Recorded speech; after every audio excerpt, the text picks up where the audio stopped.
मुझे आप मास्को चौक तक छोड़ देंगे?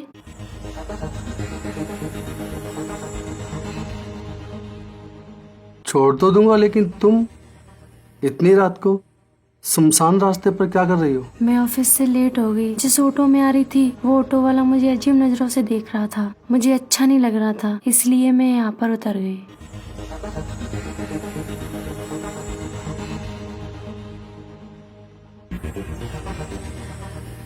ठीक है, बैठ जाओ पीछे। ओके।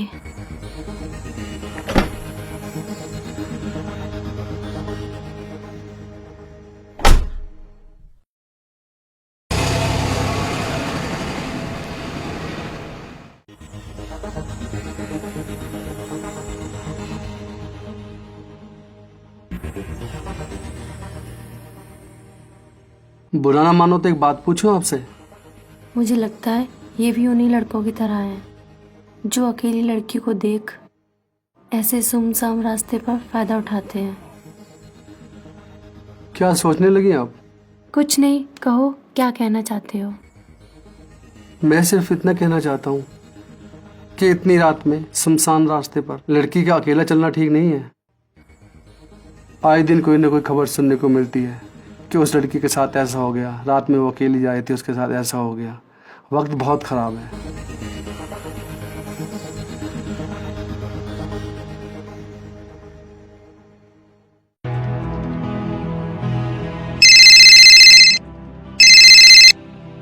हाँ माँ, अभी तक आप सोए नहीं क्या? तुझे तो पता है ना बेटा, जब तक तू घर नहीं आ जाता तब तक मुझे नींद नहीं आती। मुझे आने में थोड़ा टाइम लगेगा, मैं रास्ते में ही हूँ।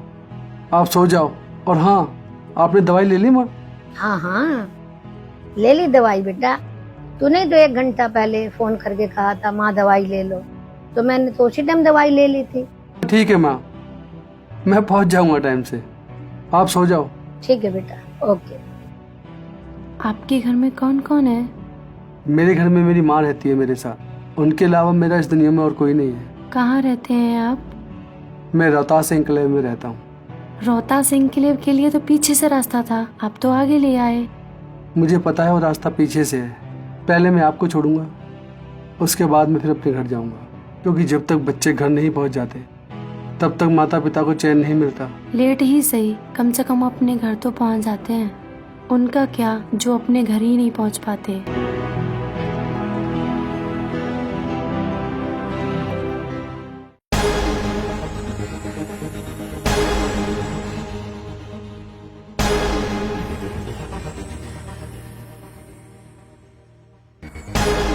कौन हो तुम?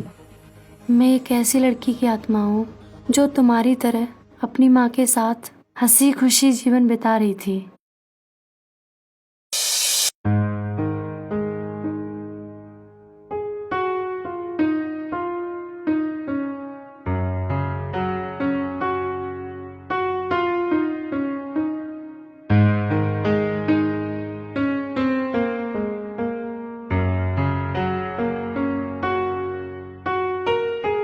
अच्छा माँ, मैं चलती हूँ। मैंने आपके लिए लंच बना दिया है, टाइम से खा लेना, किचन में रखा है। अच्छा, वो सब तो ठीक है, पर तेरा टिफिन कहाँ है? अरे मेरी प्यारी माँ, मैंने अपना लंच बॉक्स बैग में रख लिया है। अच्छा, संभल के जाना। ठीक है माँ। ओके बाय, शाम को मिलते हैं। बाय।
काजल, आ गई बेटा? क्या माँ, आपको बिना देखे कैसे पता चल जाता है कि मैं आ गई? माँ हूँ तेरी, और माँ को तो अपने बच्चे की आहट से ही पता चल जाता है। हम्म। हूँ नहीं, हाँ हाँ हूँ। आज क्या बनाया है? मुझे बहुत जोर से भूख लग रही है। तेरे मनपसंद राजमा चावल बनाए हैं। जा जल्दी से हाथ पैर धो ले, मैं तेरे लिए खाना लगाती हूँ।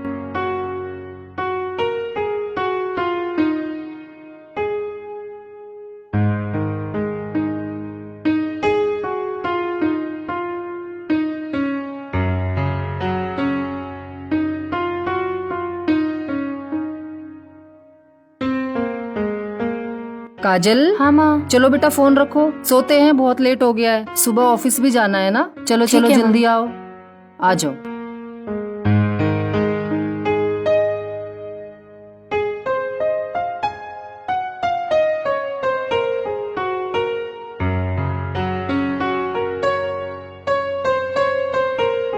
इतनी बड़ी हो गई है, लेकिन हरकतें वही बच्चों जैसी। चल हटा पैर। नहीं। नहीं, कल को जब तेरी शादी हो जाएगी तो माँ के बिना कैसे सोएगी? मैं शादी ही नहीं करूंगी। मैं शादी नहीं करूंगी, मैं ससुराल नहीं जाऊंगी। शादी के बाद बेटियों को ससुराल वाले मायके नहीं रहने देते। नहीं, मैं शादी नहीं करूंगी। मैं हमेशा आपके साथ रहूंगी। मैं आपको छोड़ के कहीं नहीं जाऊंगी। बेटा, ये तो जमाने की रीत है। बेटियां तो पराया धन होती हैं।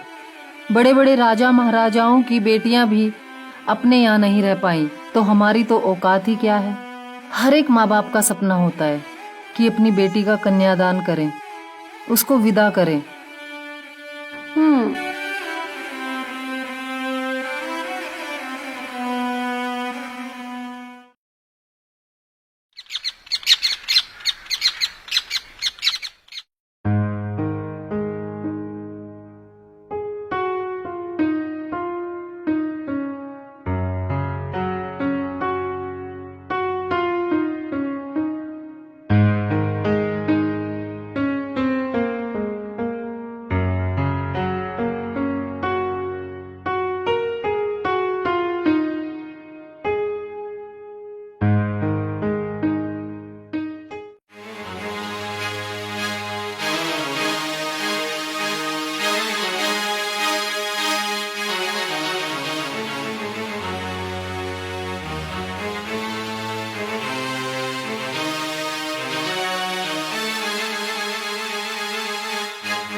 माँ, क्या हुआ माँ? क्या हुआ माँ? क्या कुछ हुआ नहीं, आपको? कुछ नहीं बेटा, थोड़ा सा चक्कर आ गया था। माँ, माँ संभाल के माँ। क्या हुआ माँ? माँ क्या हुआ?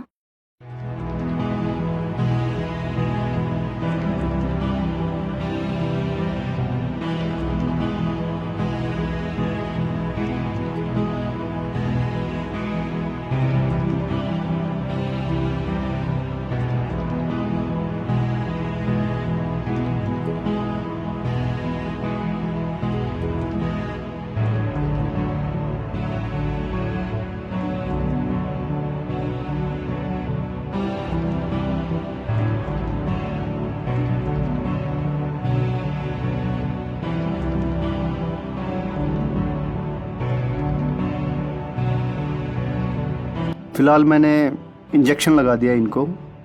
ये कुछ दवाइयाँ लिख दी है मैंने, जाकर मेडिकल स्टोर से ले आना, और इसमें से एक एक गोली सुबह शाम देना। डॉक्टर साहब, मेरी माँ को हुआ क्या है? देखो, फ़िलहाल कुछ कह नहीं सकते हैं।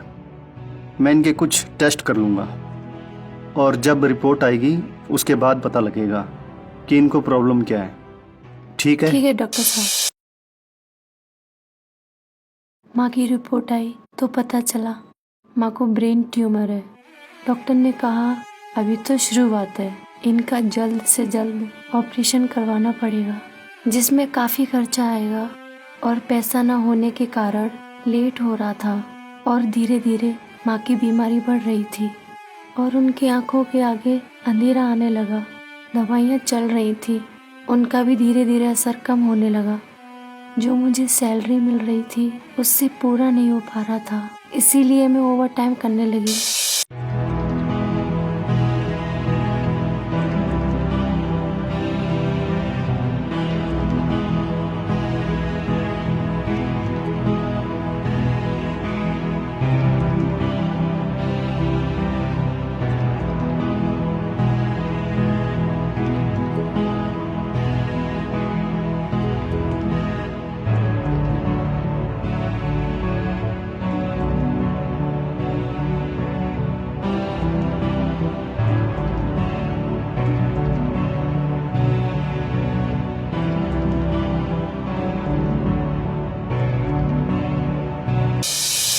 और घर आने में लेट हो जाता था।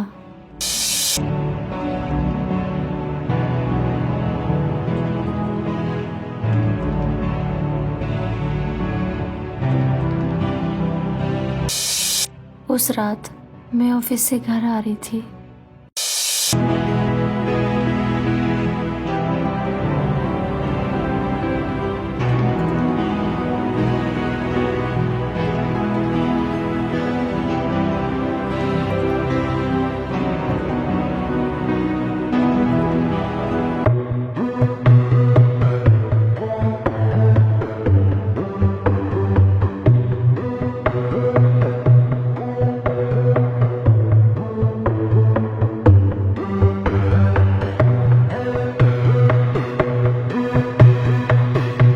चल लड़कियां के लिए बात करते हैं। चल चल।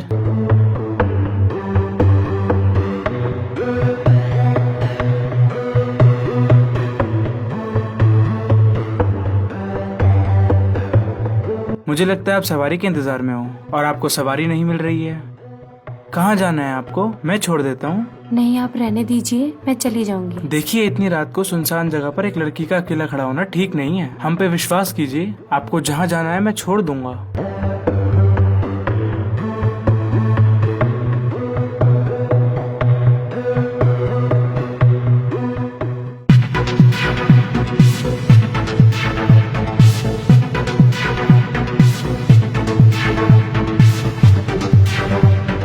चल चल जल्दी।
ओए, हाँ हाँ, कैसे घबरा रहा है? लड़की को होश आ रहा है।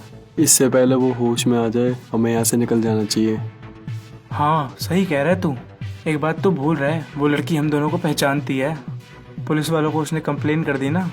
एक काम करते हैं, उसको यहीं ख़त्म कर देते हैं। सही कह रहा है तू। चल।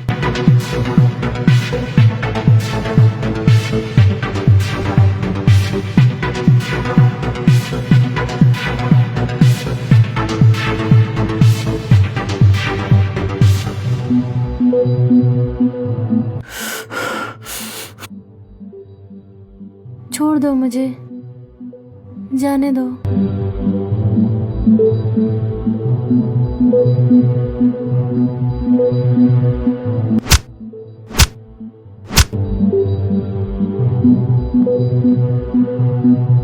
मार तो दिया, जला भी देते हैं।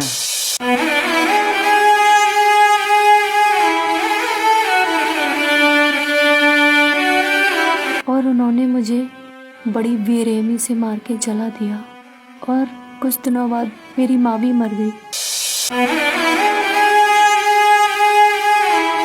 काजल, बेटा तू कहाँ चली गई? काजल, काजल तू आ गई बेटा?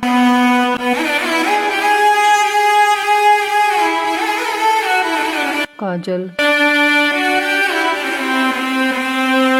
तू कहाँ चली गई बेटा? तू तो कहती थी माँ मैं तुझे कभी छोड़ के नहीं जाऊंगी और शादी भी नहीं करूंगी। अब तू कहाँ चली गई मुझे छोड़ के? मुझे क्यों एहसास हो रहा है कि तू मेरे पास ही है।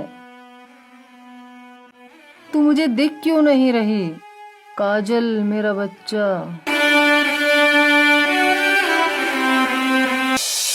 उस रात आप जैसा इंसान मिल जाता तो शायद मैं सही सलामत अपने घर पहुंच जाती और आज मेरी माँ भी जिंदा होती।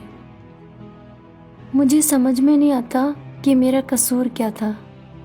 तुम्हारी कहानी सुनकर बहुत दुख हुआ। मैं तुम्हारे लिए कुछ कर सकता हूँ? तुम मेरे लिए क्या करोगे? तुम मेरे लिए कर भी क्या सकते हो? मैं तो एक भटकती हुई आत्मा हूँ। जब तक मेरा समय पूरा नहीं हो जाता तब तक मुझे ऐसे ही भटकना पड़ेगा। जिस इंसान की समय से पहले मौत हो जाए तो उससे मुक्ति नहीं मिलती। और सबसे ज्यादा दुख तो मुझे जब होता है जिन्होंने मेरे साथ इतना बुरा किया वो आज भी खुलेआम घूम रहे हैं। इस गुनाह की सजा उन्हें कैसे मिले मुझे समझ में नहीं आ रहा है। जब तक उन दोनों को सजा नहीं मिल जाती तब तक मेरी आत्मा को शांति नहीं मिलेगी। तुम थाने में जाकर सब कुछ बता क्यों नहीं देती कि तुम्हारे साथ क्या हुआ है? तुम शायद भूल रहे हो कि मैं एक आत्मा हूँ। मैं जिंदा इंसान नहीं हूँ। ना ही कोई मुझे देख सकता है और ना ही सुन सकता है। मुझे समझ में नहीं आ रहा वहाँ पे खड़ी होकर मैं कब से लिफ्ट मांग रही थी पर कोई नहीं रुका। शायद इसलिए कि मैं किसी को दिखाई नहीं दे रही। पर मैं तो तुम्हें देख सकता हूँ और सुन भी सकता हूँ। तुम जब किसी को दिखाई नहीं देती तो फिर मुझे कैसे दिखाई दे गई? ये तो मुझे भी समझ में नहीं आया। जब तुम मुझे दिख सकती हो, मुझसे बातें कर सकती हो, क्या सोच रहे हो? तो तुम औरों को भी दिखोगी। जब तुम मुझे दिख सकती हो, मुझसे बातें कर सकती हो, तो तुम औरों को भी दिखाई दोगी और तुम अपने बारे में सब कुछ बता भी पाओगी। पर वो कैसे? जब बाबा श्याम है ना तो सब पॉसिबल है। तुम एक काम करो, बाबा श्याम के मंदिर जाओ, बाबा श्याम को सारी बातें बताओ। बाबा हारे के सहारे हैं, वो तुम्हारी मदद जरूर करेंगे। पर मंदिर में आत्मा तो प्रवेश ही नहीं कर सकती। अगर तुम बुरी आत्मा हो तो तुम्हारा उस मंदिर में प्रवेश नहीं होगा। हाँ, अगर तुम एक अच्छी आत्मा हो तो तुम्हारा उस मंदिर में प्रवेश जरूर होगा और तुम्हारी सुनवाई भी होगी। पूरी दुनिया में एकमात्र वही एक ऐसा दरबार है जहाँ पर इंसान हार कर जाता तो जरूर है, लेकिन वहाँ पर जाने के बाद उसकी हार जीत में बदल जाती है। तुम्हारी भी हार जीत में बदल जाएगी। मुझे बाबा पे पूरा विश्वास, तुम्हें इंसाफ जरूर मिलेगा।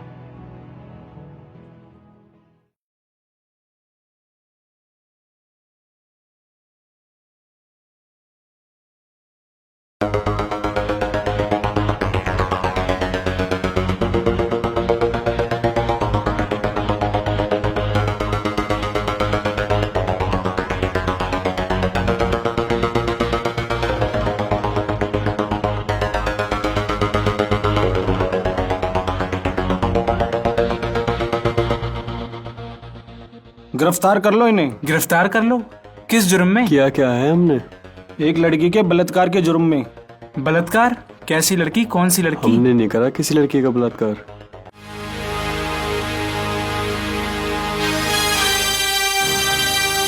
मैं हूँ वो लड़की जिसका तुमने बलात्कार किया है।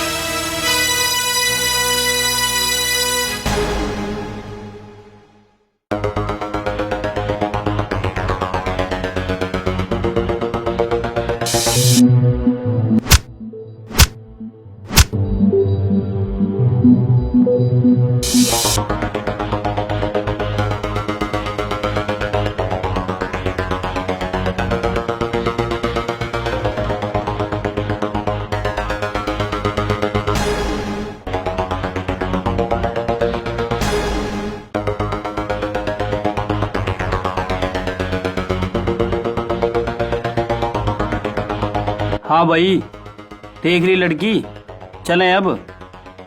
चल भाई हीरो, तू क्या करेगा इधर? आ, अरे चल।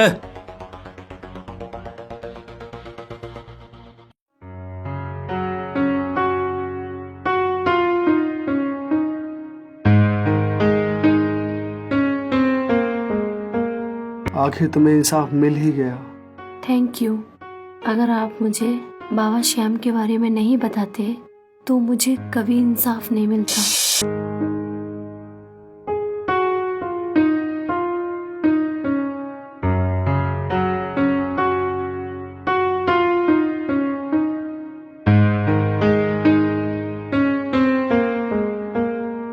श्याम बाबा, मैंने सुना है आप हारे के सहारे हैं।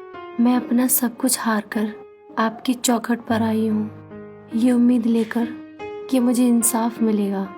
आप मेरी हार को जीत में बदल देंगे। जो भी हार कर आपकी चौखट पर आता है, आप उसकी हार को जीत में बदल देते हैं।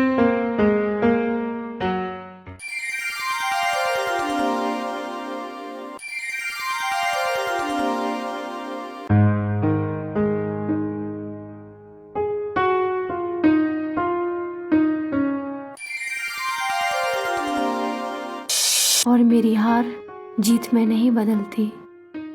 अच्छा, मैं चलती हूँ, मेरे जाने का समय हो गया है।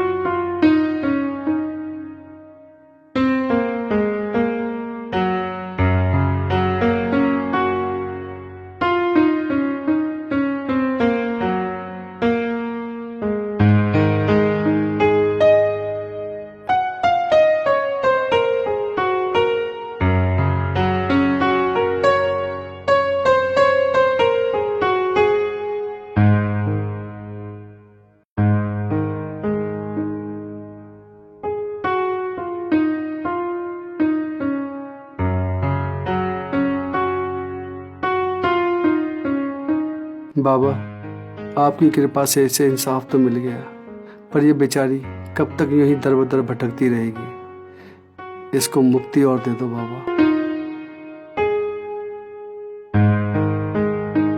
इसे मुक्ति दे दो।